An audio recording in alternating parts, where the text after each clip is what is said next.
नमस्कार, हिंदी खबर देख रहे हैं आप। मैं हूं आपके साथ प्रीति राय। बुलेटिन की शुरुआत करेंगे बड़ी खबर के साथ। जम्मू कश्मीर के 3 दिवसीय दौरे पर रहेंगे गृह मंत्री अमित शाह। वहीं गुर्जरों, बकरवालों और युवा राजपूत सभा के प्रतिनिधि मंडलों से मुलाकात करेंगे अमित शाह। राजौरी, श्रीनगर और बारामूला जिलों का भी दौरा करेंगे गृह मंत्री। वहीं जम्मू कश्मीर में कई विकास परियोजनाओं की नींव भी रखेंगे अमित शाह और 4 अक्टूबर को माता वैष्णो देवी तीर्थ में पूजा अर्चना करेंगे गृह मंत्री। तो जम्मू कश्मीर के 3 दिवसीय दौरे पर रहेंगे गृह मंत्री अमित शाह। इस दौरान जम्मू कश्मीर में कई विकास परियोजनाओं की सौगात देंगे। वहीं 4 अक्टूबर को श्री वैष्णो देवी माता मंदिर में पूजा अर्चना करेंगे सीएम और साथ ही गुर्जरों, बकरवालों और प्रतिनिधि मंडलों से मुलाकात करेंगे गृह मंत्री अमित शाह।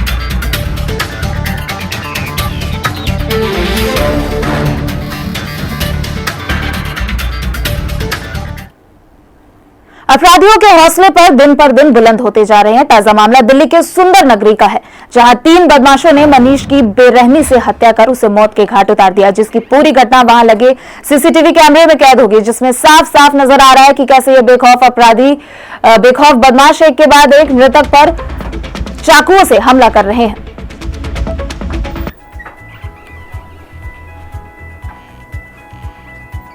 पर अभी हम मौजूद है जहां पर दलित युवक मनीष की हत्या कर दी गई थी और उसके बाद अब इस पूरे इलाके में देखिए तनाव का माहौल है। मनीष की माता यहां पर मौजूद है, तमाम पड़ोसी भी मौजूद है और अगर आप तस्वीरें देखेंगे कि मां की आंखें बिल्कुल नम हो रखी हैं और पड़ोसी भी कहीं ना कहीं तनाव में है और मांग कर रहे हैं कि सरकार से कोई मुआवजा ना दिया जाए तो सिर्फ इंसाफ और तमाम आरोपियों की फांसी हो। मिथिलेश जी है, माता जी हैं, पूरा घटनाक्रम सीसीटीवी कैमरे में रिकॉर्ड हुआ। आप बताइए क्या पूरा मामला था ये कल का? हाँ जी, मनीष इधर से आ रहा था, वो उधर से आ रहे थे। उनके हाथों में चाकू थे। मनीष के हाथ पे ऐसे रखे, हाथ रख के उसको पकड़ लिया तो वो फिर भी कॉलर छुटा के एकदम से भगने लगा। उसको ऐसे खींच के फिर 4-5 चाकू उधर बस 2 मिनट में उसके प्राण निकल गए, खत्म। तो जो 3 आरोपी अभी जो गिरफ्तार हुए हैं, हाँ। एक आलम है, एक बिलाल है, क्या नाम क्या है? पूरे नाम पता है आपको आरोपियों के? ये नहीं। आपके पड़ोसी थे जो आरोपी थे? नहीं, अंदर से। कहाँ रहते हैं? अंदर रहते हैं, जाके दूर। अभी आप लोगों की सरकार से क्या मांग है? आप जैसा आपने पहले भी बताया था कि आप लोग चाहते हैं कि मुआवजा ना मिले। हमें बच्चों को फांसी चाहिए, मुझको बदला चाहिए बच्चों को। आप इधर आइए। आप कौन है? नहीं के पड़ोसी हैं आप? पड़ोसी हैं। यहाँ पे कानून व्यवस्था कैसी है? बहुत खराब। मुर्गा मंडी भी यहाँ पर है पीछे।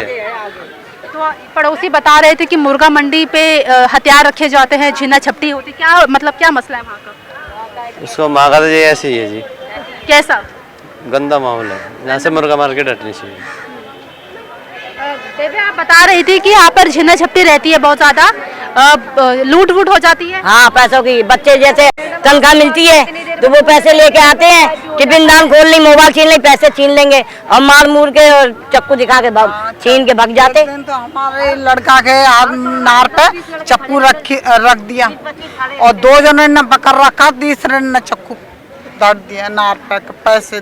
पैसे छीन ले, 10,000 रुपए थे उसमें, 10,000 रुपए ले लिए। तो पुलिस थाना यहाँ पर है, कोई कार्यवाही हो? ना, कुछ भी नहीं। वो तो बस पिए हैं, वो नहीं है, कुछ भी नहीं है। दारू चलती रहे उनकी अंदर ही अंदर।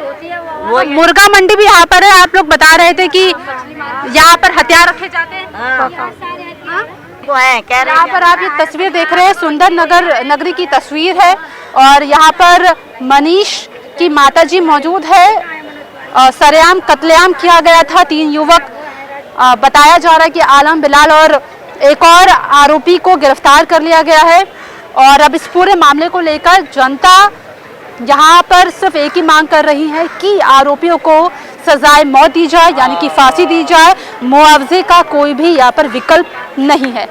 कैमरा पर्सन सतेंद्र के साथ तोशी मंदोला, हिंदी खबर, दिल्ली। बिलाल, आलम और फैजान ये तीनों आरोपी हैं जो कि गिरफ्तार पुलिस ने कर लिया है। और ये बिलाल का घर है जहां पर ताला लगा हुआ है और ये कह सकते हैं कि परिवार अब शायद फरार हो चुका है, क्योंकि बिलाल के ऊपर अब देखिए कई सेक्शन भी लगाए गए हैं, क्योंकि उसकी उम्र भी शायद अभी 18 साल ही बताई जा रही है या उससे भी छोटी है। तो ये गली है, देखिए पड़ोसी है यहाँ पर और पड़ोसी ही बताएंगे कि किस तरीके से परिवार रहता था और क्या वाकई में परिवार के ऊपर जो आरोप लगाए गए हैं वो कितने सही कितने गलत हैं। चूंकि आप लोग सब एक ही गली में आगे पीछे रहते हैं, पड़ोसी है। ये परिवार आप देख रहे हैं बिलाल का है। परिवार में कौन कौन रहता था यहाँ पर? मियाँ बीवी और बच्चे, बेटियों की शादी हो गई, एक बेटे की शादी हो गई, बस एक बेटा, दोनों मियाँ बीवी। तो ये जो लड़का है बिलाल, ये पढ़ाई करता था? लड़का पढ़ाई नहीं करता था, नशे करता है। नशे करता था। और इसके माँ बाप क्या करते थे? माँ तो बेचारी शादियों का काम करती, शादियों में रोटी बनाना। अच्छा। और बाप रिक्शा चलाता, रिक्शा चलाता वाला। ऐसा मानसिक रूप से परेशान? हाँ हाँ हाँ। तो देखो इस बारे में तो हमें भी नहीं पता था ये हादसा कब हुआ है कब नहीं हुआ, लेकिन यहाँ गली में जब उधम मचाया था ना, जब पता चलिए पहले भी कभी नशे करते हुए पकड़ा गया है या फिर गलत गतिविधि? मारते रहते थे, मार डांटते थे, वो नशे करें और नशा मुक्ति में रहकर भी आई थी। वो 10-15 दिन से आते वहाँ पे बता रही थी कि नशा मुक्ति में मैं इलाज करा रही हूँ। इतना भी हमने देखो गए तो ना आए, लेकिन हमने सुना है उनसे बेचारी से, इतना तो हमें पता है। बाकी पहले भी पुलिस आई है यहाँ पर? नहीं, पुलिस तो खैर नहीं है, पुलिस नहीं देखी हमने। तो चलिए देखिए, कहीं ना कहीं ये परिवार जो है ये भाग खड़ा हुआ है। बिलाल की गिरफ्तारी हो चुकी है और सीधे तौर पर ये कहा जा रहा पड़ोसी के द्वारा कि नशे करता था लड़का और पहले भी ऐसी कई गतिविधियों में शामिल हो सकता है, क्योंकि इससे पहले भी इसके ऊपर ऐसे कई संगीन आरोप भी लगाए गए हैं। पहले भी 1.5 साल पहले मनीष की को लेकर देखिए धमकियां भी मिल रही थी। तो परिवार के घरों में ताले लगे हुए, ये पड़ोसी दोनों आजू बाजू में रिश्तेदारों का घर है, दोनों घरों में ताले लगे हुए, यानी कि पूरी फैमिली जो है ये अब फरार हो चुकी है। कैमरा पर्सन सतेंद्र के साथ तोशी मंदोला, हिंदी खबर, दिल्ली। अंकिता हत्याकांड को लेकर आज उत्तराखंड बंद का ऐलान किया गया है। ऐसे में हिंदी खबर ने आप विधायक दुर्गेश पाठक से बातचीत करते हुए कहा कि सिर्फ उत्तराखंड बंद करने से अंकिता को न्याय नहीं मिलेगा। वहीं उन्होंने आगे कुछ क्या कहा, आइए आपको सुनाते हैं।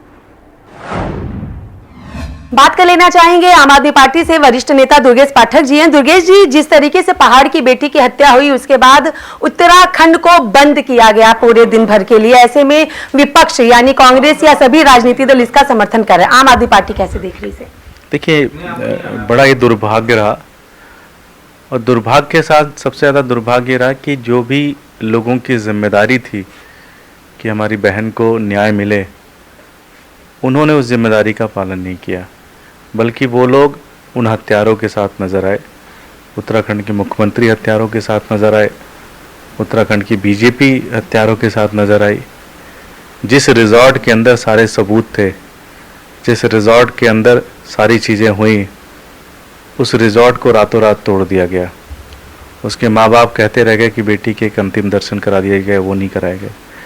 तो निश्चित रूप से भारतीय जनता पार्टी के मुख्यमंत्री और भारतीय जनता पार्टी को इस हमारी बहन की हत्या के लिए सीधे सीधे जिम्मेदार ठहराया जा सकता है। उत्तराखंड की नहीं, अगर हम दिल्ली की बात करें तो दिल्ली की सुंदर नगरी में भी एक युवक की, मनीष नाम के युवक की हत्या कर दी गई है।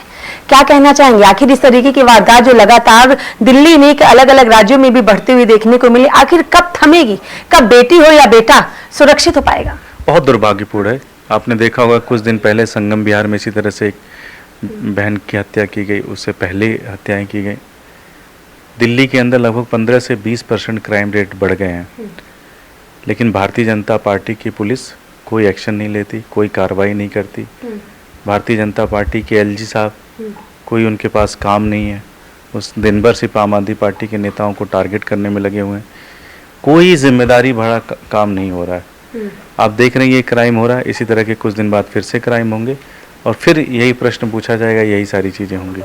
लेकिन ना दिल्ली पुलिस की जिम्मेदारी तय हो रही है, ना एलजी साहब की जिम्मेदारी तय हो रही है, ना भारतीय जनता पार्टी की जिम्मेदारी तय हो रही है, और बहुत बड़ा दुर्भाग्य है। मनीष को कैसे न्याय मिलेगा? हम साथ में हैं, जो भी मदद होगी हम पूरी तरह से मदद करेंगे और आशा करते हैं कि पुलिस और जो भी एजेंसीज हैं वो जल्द से जल्द जांच पूरा करके दोषियों को सजा पाने। चलिए, बहुत बहुत शुक्रिया। हमसे बातचीत के लिए हमने बात की आम आदमी पार्टी से सीनियर लीडर दुर्गेश पाठक से। इनका साफ तौर पर कहना है पहाड़ की बेटी की हत्या की जिम्मेदार बीजेपी की सरकार है। साथ ही दिल्ली में जिस तरीके से घटनाएं बढ़ रही उसके लिए भी एलजी साहब, कानून व्यवस्था और खुद केंद्र में बैठी सरकार जिम्मेदार है। आखिर कब ऐसी घटनाओं पर रोक लगेगी? वीडियो जर्नलिस्ट अजीत के साथ में कंचन अरोड़ा, दिल्ली हिंदी खबर। हिंदी खबर ने कांग्रेस सांसद सैयद नासिर हुसैन से बातचीत की है। नासिर हुसैन ने कहा है कि मैंने राष्ट्रीय प्रवक्ता के पद से इस्तीफा दे दिया है और अब हम खुले तौर पर मल्लिकार्जुन खड़गे का समर्थन कर रहे हैं। वहीं आगे बढ़ते हुए उन्होंने क्या कुछ कहा, आइए आपको सुनवाते हैं। बात कर लेना चाहेंगे कांग्रेस से सीनियर लीडर और सांसद सैयद नासिर हुसैन जी हमारे साथ हैं।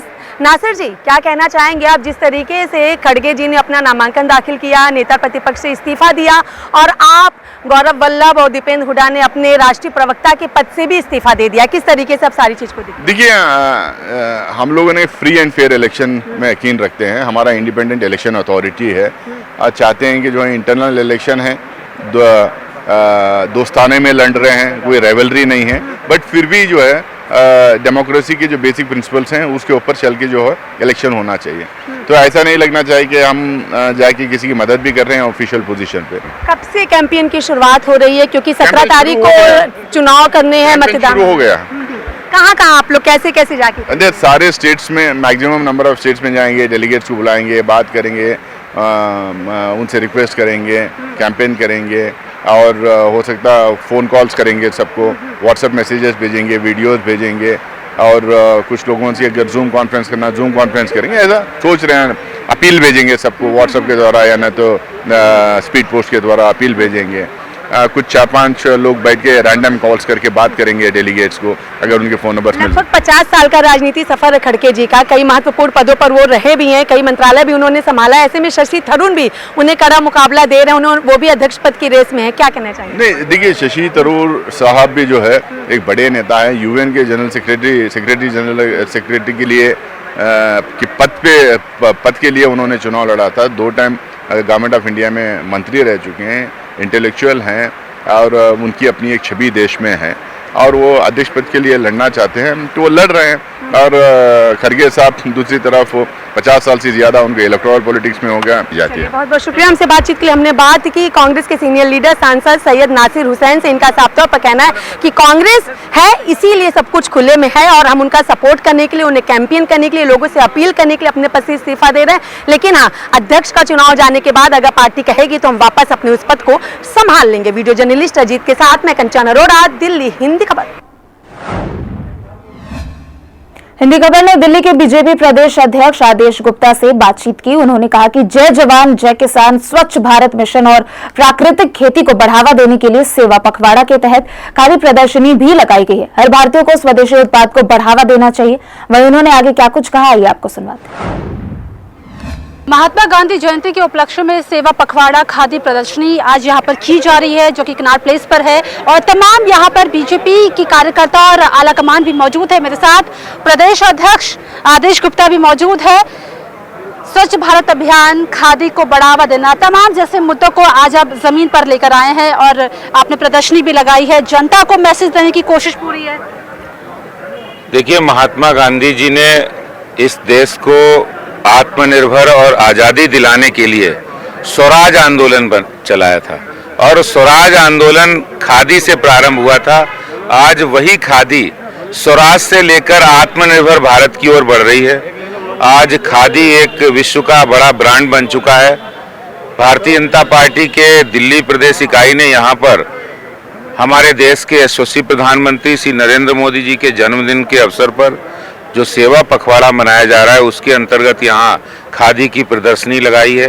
यहाँ पार्टी के कार्यकर्ता आकर खादी के प्रोडक्ट को खरीद रहे हैं और स्वदेशी को बढ़ावा दे रहे हैं, आत्मनिर्भरता की ओर कदम बढ़ रहे हैं।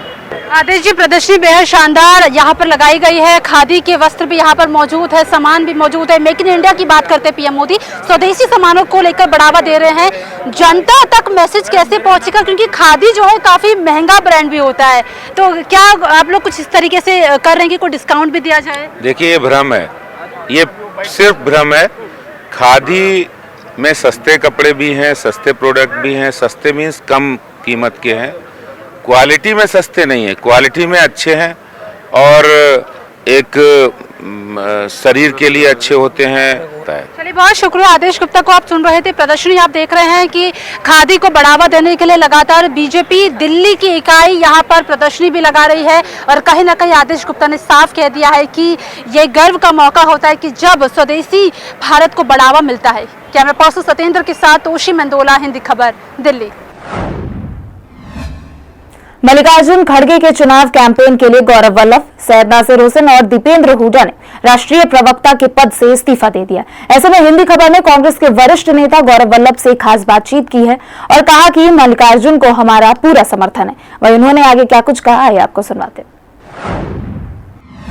बात कर लेना चाहेंगे कांग्रेस के सीनियर लीडर गौरव वल्लभ जी हमारे साथ हैं। गौरव जी, राष्ट्रीय प्रवक्ता थे, हमेशा पार्टी की बातों को, पार्टी के मुद्दों को जनता के सामने रख रहे थे। अचानक से प्रवक्ता पद से इस्तीफा देना क्या है?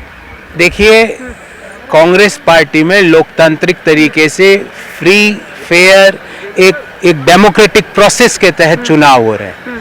तो जब मैंने मेरे दो और साथियों ने इच्छा जाहिर की कि हम खड़गे साहब का चुनाव कैंपेन में भाग लेना चाहते हैं, तो कांग्रेस अध्यक्षा और जो सेंट्रल इलेक्शन अथॉरिटी है उन्होंने हमें निर्देश दिया कि आपको पहले ऑफिशियल स्पोक्स पर्सन के पद से इस्तीफा देना पड़ेगा। हमने तुरंत इस्तीफा दिया। उसके पश्चात हम खड़गे साहब के साथ खुल के अपनी बात कहने को आए हैं। तो ये एक लोकतंत्र का, एक आंतरिक लोकतंत्र का नमूना है।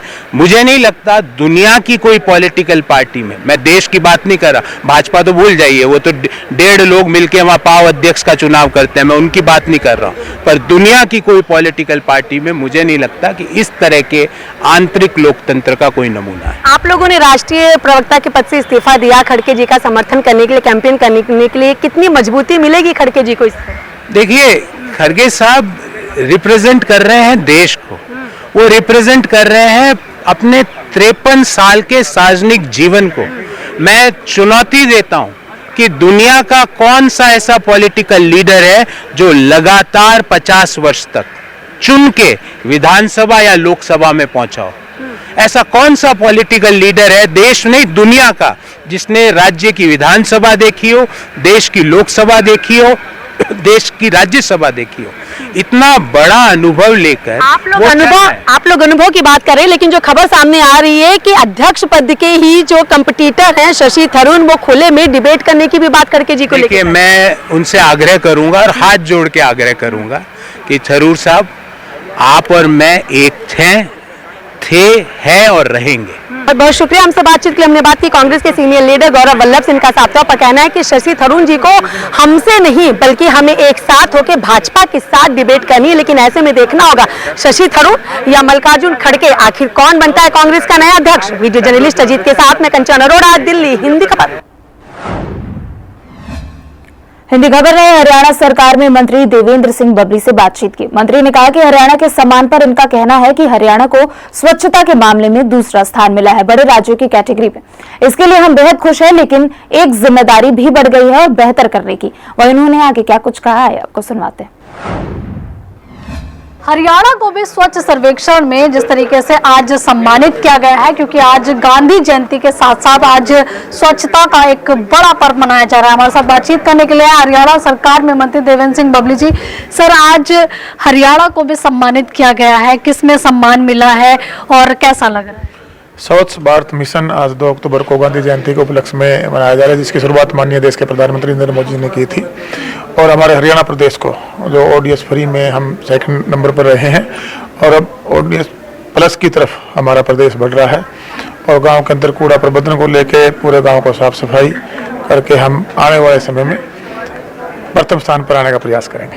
अच्छा, मनोहर लाल जी लगातार देखिए खेलों के लिए तो प्रेरित करते ही आए हैं, डेवलपमेंट पे भी कहीं ना कहीं उनका ध्यान है, लेकिन अब स्वच्छता में भी हरियाणा बढ़ चढ़ कर आगे बढ़ रहा है, कैसा लग रहा है? देखिए, हमारा हरियाणा प्रदेश हमारे माननीय देश के प्रधानमंत्री के मार्गदर्शन में, माननीय मुख्यमंत्री मनोहर लाल जी के नेतृत्व में अच्छी तरह से हर डिपार्टमेंट में काम कर रहा है। चाहे जल जीवन मिशन की बात करें, काफ़ी करीबन हमने 90% हर गांव को नल तक शुद्ध जल देने का काम किया है। इसी प्रकार स्वच्छता का जो मिशन था उसमें हरियाणा आपने देखा होगा पहले स्थान पर आया था और अब ऑडियंस फ्री के बाद ऑडियंस प्लस की तरफ हम बढ़ रहे हैं और उस पर हम दूसरे स्थान पर आए आने वाले समय में, और इसमें मजबूती के साथ हमारी सरकार काम करेगी। चलिए धन्यवाद। तो देखिए बहुत बहुत धन्यवाद आपको भी इस अवार्ड के लिए। और जैसा कि देखिए हरियाणा को सम्मानित किया गया है और हमारे साथ बातचीत करने के लिए थे हरियाणा सरकार में मंत्री देवेंद्र सिंह जी, जिनका कहना है कि आगे भी प्रयास रहेगा कि हरियाणा बढ़ चढ़कर स्वच्छता के तरफ जो नए नए आयाम है वो कायम करता रहे और इसी तरीके से सम्मान अर्जित करता रहे। शांत के साथ चले यादव, हिंदी खबर, नई दिल्ली। लोकसभा सांसद राजकुमार चाहर ने हिंदी खबर से बातचीत करते हुए कहा कि भारत में खादी को बढ़ावा देने के लिए आज का यह कार्यक्रम बेहद महत्वपूर्ण है। बीजेपी ने खादी को लेकर प्रदर्शनी भी लगाई है। किसान भारतीय जनता पार्टी के साथ है, नरेंद्र मोदी के साथ है और प्राकृतिक खेती को भी बढ़ावा देंगे। वह उन्होंने आगे क्या कुछ कहा, आइए आपको सुनाते हैं। आज पूरा देश राष्ट्रपिता महात्मा गांधी की 153वीं जयंती मना रहा है और इसी के उपलक्ष्य में भारतीय जनता पार्टी की तरफ से एक छोटा सा यहाँ पर जुलूस में निकाला जा रहा है ताकि भारतीयों को प्राकृतिक खेती और खादी को लेकर प्रभावित किया जाए। मेरे साथ किसान मोर्चा के राष्ट्रीय अध्यक्ष राजकुमार चाहर जी मौजूद है। प्रदर्शनी भी बाकायदा लगाई गई है, भारतीयों को यहाँ पर बढ़ावा देना है कि किस तरीके से खादी से जुड़े। देखिए आज महात्मा गांधी जी का जन्म दिवस है और लाल बहादुर शास्त्री जी का भी जन्म दिवस है। लाल बहादुर शास्त्री जी ने जय जवान जय किसान का नारा दिया था और गांधी जी ने खादी अपनाने के लिए और अहिंसा के लिए एक देश को मार्ग दिखाया था। तो आज देश के प्रधानमंत्री आदरणीय मोदी जी किसानों की आय को बढ़ाने के लिए लगातार काम कर रहे हैं। गौ आधारित प्राकृतिक खेती हो और जो विष युक्त खेती हो रही है वो विष मुक्त खेती हो जाए, प्राकृतिक खेती अपनाएं, बीमारियां दूर हो। डीएपी और जो कीटनाशक दवाएं डाली जाती हैं उनको भी हम लोग चाहते हैं कि किसान अब प्राकृतिक खेती को अपनाए और देश भी स्वस्थ रहे और भारत आगे बढ़े, किसान आगे बढ़े। यही कल्पना लेके हम लोग आज खादी भंडार जा रहे हैं कनॉट प्लेस पर और सब लोग हम खादी का कुछ न कुछ सामान वहाँ खरीदेंगे। तो खादी को लेकर भी बढ़ावा दिया जा रहा है। ये आप लोग जिस तरीके से जुलूस निकाल रहे हैं, क्या भारतीयों के लिए भी कोई डिस्काउंट वहाँ अवेलेबल होगा, क्योंकि खादी बहुत महंगा होता है? देखिए खादी से सीधे किसानों को लाभ होगा। हमारे जो जुलाहे हैं गांव में बैठ के बनाते हैं उनको लाभ होगा और 2 अक्टूबर को गांधी जयंती पर तो निश्चित रूप से एक बड़ा डिस्काउंट भी मिलता है जो पूरे देश भर के लोगों को मिलेगा। आज एक शुरुआत हमने की है और इस अभियान को पूरे देश भर में, इस अभियान को पूरे देश में हम चलाएंगे। खादी को अपनाने के लिए आह्वान करेंगे, प्राकृतिक खेती को अपनाने के लिए आह्वान करेंगे और जय जवान और जय किसान के नारे को बुलंद करके माननीय मोदी जी ने जो रास्ता बताया है उस पर चलने का काम। बीजेपी नेता मनोज यादव यहाँ पर है, किसान मोर्चा के राष्ट्रीय अध्यक्ष भी आप देख रहे थे पीछे कार्यकर्ताओं के हाथों में तख्ती है, जय जवान जय किसान, आत्मनिर्भर भारत, तमाम बैनर भी आप हाथों में देख रहे हैं और उद्देश्य सिर्फ एक ही है कि महात्मा गांधी जयंती के उपलक्ष्य में भारतीयों को खादी को लेकर बढ़ावा देना है और प्राकृतिक खेती को लेकर भी बढ़ावा देना है। कैमरा पर्सन सत्येंद्र के साथ तोशी मंदोला, हिंदी खबर, दिल्ली। दिल्ली में हुई दलित युवक की हत्या के बाद पूरे इलाके में तनाव की स्थिति है। ऐसे में हिंदी खबर ने आप विधायक से बातचीत की और उन्होंने एलजी पर जमकर हमला बोला। वह उन्होंने आगे क्या कुछ कहा, आइए आपको सुनाते हैं। दलित युवक मनीष की हत्या हो जाती है और उसके बाद अब पूरे इलाके में तनाव है। सरकार से मांग है परिवार की कि मुआवजा न दिया जाए, तमाम आरोपियों को फांसी दी जाए। आलम, फैजान और बिलाल की गिरफ्तारी हो चुकी है। मेरे साथ विधायक राजेंद्र पाल गौतम है। आप ही की कॉन्स्टिट्यूंसी है, इतना बड़ा यहाँ पर चैलेंज देखने को मिल रहा है। कुछ ही दूरी पर थाना भी है लेकिन कार्यवाही नहीं होती है। ये तो बेहद शर्मनाक है कि मतलब 20-25 किलोमीटर की दूरी पर चौकी बनी हुई है और उस पुलिस पोस्ट का जो एसीपी बता रहे हैं कि वो ताला लगा हुआ था, पुलिस नहीं थी। तो पुलिस थी क्यों नहीं? ये चौकी तो इसलिए कि पुलिस होनी चाहिए। ये तो बहुत शर्मनाक है और जिसका बच्चा चला गया उससे ज़्यादा तो इस दुख का एहसास किसी को हो नहीं सकता। और हम लोगों ने जो सीसीटीवी कैमरे यहाँ लगाए हैं उसमें पूरी की पूरी घटना कैद हुई है, पूरी रिकॉर्डिंग है उसकी। तो उनको अब अंजाम तक पहुँचाया जाएगा, वो मदद करेगी वो वीडियो उसको सजा तक दिलवाने में।